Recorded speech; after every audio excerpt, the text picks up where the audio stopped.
In the majestic city of Zarim, where towers gleamed like gold under the desert sun, a young beggar named Rafiq lived a life unseen. With no family or home, he earned mere copper coins by carrying water and sweeping courtyards. To the world, he was just another shadow in torn clothes.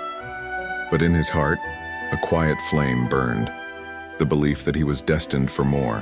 When others mocked his humble state, Rafiq would simply smile and say, "A man's worth isn't in what he owns, but in what he dares to become." One night, sitting by an old fountain under a blanket of stars, he whispered into the rippling water, "If destiny exists, show me my path. Even if it's long, even if it's painful, I will walk it." Just then, a voice answered from behind him. "Be careful what you ask, young dreamer," said an old man in a tattered cloak, his eyes shining like embers in the moonlight. He handed Rafiq a simple, dull silver ring. "This will guide you when your heart is lost. Wear it with courage."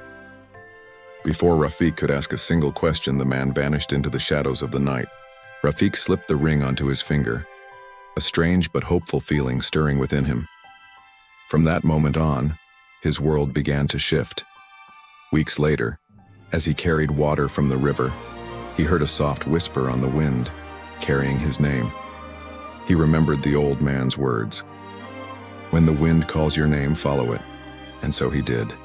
He left Zarim behind, walking east toward the rising sun into the vast, unforgiving desert. His feet blistered, his lips cracked, but an unseen force pulled him forward. After what felt like an eternity, he arrived in a dry, rocky valley. There, hidden among the stones, he discovered a small shrine carved into the mountainside. At its center, half buried in sand, lay a broken sword. As he reached out to touch the hilt, the silver ring on his finger began to glow with a gentle light. The sand around the blade swirled away, revealing words etched into the metal. "He who holds this blade must prove his heart." Suddenly, the ground trembled. The sand erupted into a storm, forming a massive guardian of stone and fire. Its voice boomed through the valley. "Only the pure of spirit may hold the sword of Zarim. Prove your worth, beggar." Rafiq's body shook with fear, but he stood his ground. "I have no strength," he called out, his voice steady, "but I have courage enough to stand." The guardian lunged with a fiery fist, and Rafiq dodged, his heart pounding. Again and again the creature attacked, but with each narrow escape, Rafiq's fear turned into resolve. He refused to give up. Finally, he seized the sword. Though his arms trembled under its weight, he lifted it high. The blade erupted in a blinding light, and the stone guardian shattered into a million pieces of dust. Standing alone in the sudden silence, Rafiq looked at the sword, now gleaming like a fallen star. He whispered, "If this is destiny, then let it lead me." With the sword of Zarim at his side, he began his journey back. But his path led him to a neighboring kingdom steeped in sorrow. Their beloved king had passed away, leaving his daughter, Princess Amara, to rule. She had made a solemn vow. She would only marry a man worthy of her father's throne, and to prove it, he must defeat a monstrous serpent that terrorized their lands from the nearby mountains. Many brave knights had tried. None had returned. Rafiq, still in his beggar's rags but armed with newfound purpose, approached the palace gates. The guards scoffed at his appearance, but Princess Amara, watching from her balcony, saw something they missed. "Let him try," she declared. "True courage often hides beneath humble robes." The next morning, Rafiq ventured into the serpent's lair, a dark cavern reeking of smoke and death. The creature was immense, its scales as black as a moonless night and its eyes glowing like molten gold. It struck with the force of a landslide, and Rafiq fought with all his might. But the serpent's power was overwhelming. He was knocked to one knee, the sword nearly slipping from his grasp.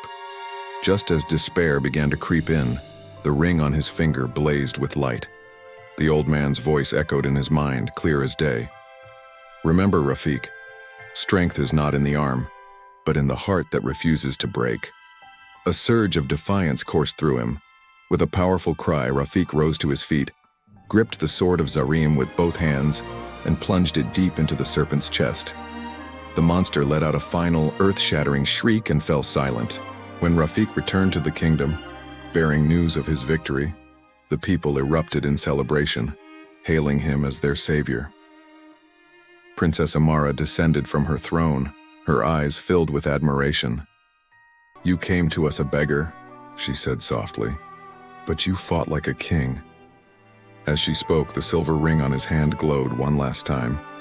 Then its light faded forever. Its purpose was fulfilled. Rafiq married Princess Amara, and together they ruled with compassion and wisdom. He never forgot the cold streets where he once begged or the faces that had turned away. Under his reign, no one in the kingdom ever went hungry again. And sometimes late at night as he stood on the palace balcony, gazing at the same stars that had once watched over a lonely beggar, he would whisper to the wind, "Old man, wherever you are, I hope you can see. The road you showed me was long, but I walked it to the end." And the wind, faint and gentle, would always seem to whisper back, "Well done, my king. Thank you for watching." If you enjoyed this story, please like this video and subscribe for more tales of courage and destiny.